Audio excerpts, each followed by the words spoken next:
Hi, I'm Recruit Hinchliff. We're here at Whitewater Hill Training Facility. It's a new facility up here. We're gonna go ahead and just show you guys around and show you about what we've been doing up here so far, so follow me. Alright, so this is kind of the first floor entry.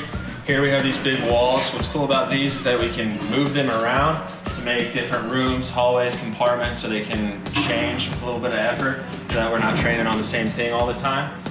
So we can pull live hose through here. Alright, so right here we've got our confined space training prop.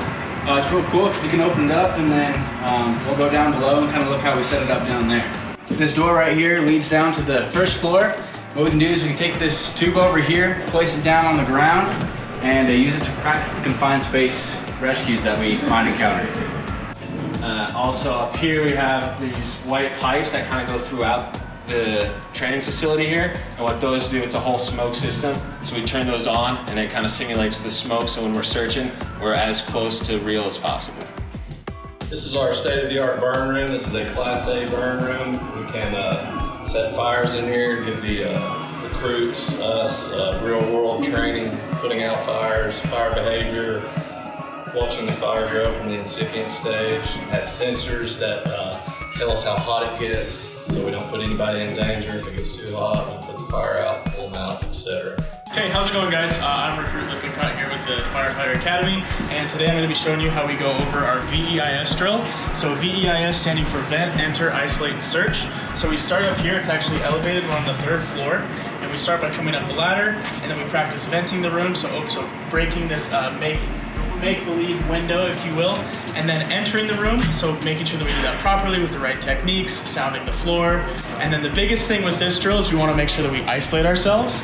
So by doing that, we want to be shutting the door that's open, making sure that we isolate ourselves in this room. We're not causing any more flow paths that come in here with any smoke or anything like that. We're just trying to keep this room viable for anybody that could be surviving in here. Afterwards, it's going to be searching. So that's the last part of VEIS. And so with searching, it's exactly how it sounds. So you want to start with either a right or a left-handed search, and you want to work your way around the space. You want to check, behind anything that might be there, any chairs, any bassinets, and then we also have like dressers here, a table there, as well as a bed right here. And so this is just to display maybe the many different types of furniture you could see in a given room. And so that's kind of how we put them all together, piece them all together, and then run through this drill. So that was VEIS. So here we have what's called a standpipe. This is our ability to get water into higher buildings.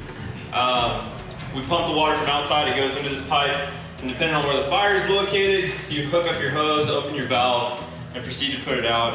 It has been tested and it's fully functional.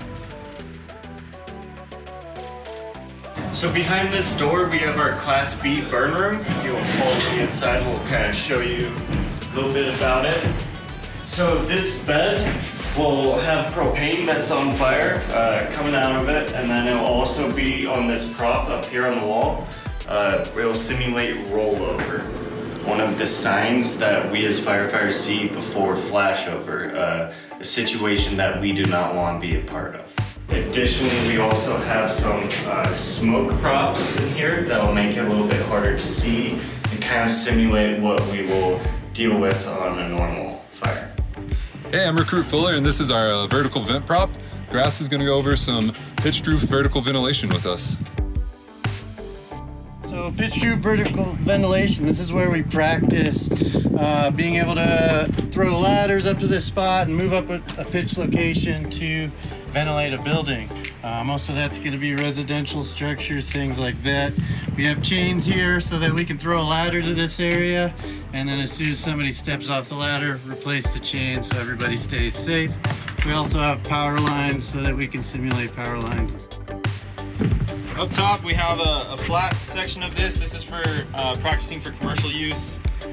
Your bigger commercial buildings, you're going to use a different cutting method rather than on a pitched roof. So essentially, the way we cut roofs is we use a chainsaw. Basically what we're going to do is what we call rolling rafters. The way the design is set up is we have a rafter in the middle that simulates when on 16 inches on center when we're going to hit our rafter, and we have to roll it, come over, and cut again cutting out a box shape that after we finish it off and cut and begin to leave off the building or off the roof, we punch it and it makes a sort of a vent that we can adjust if need be to let the smoke out so that we can have better visual inside, and that crews inside that are fighting the fire are gonna have an easier time scouting around the area and getting to the spot of the fire.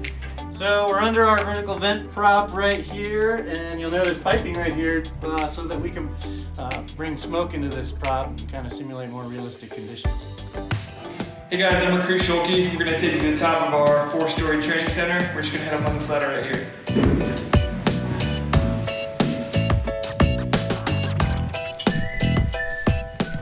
Hey guys, so here we have the best view from our training facility. Up here we practice our ascending and rappelling for our high angle rescue course. Every single morning we come up here and set up our recruit flag before we get the day going. And we all line up down here in formation. We get ready to do our morning PT and get ready for inspection to start the day.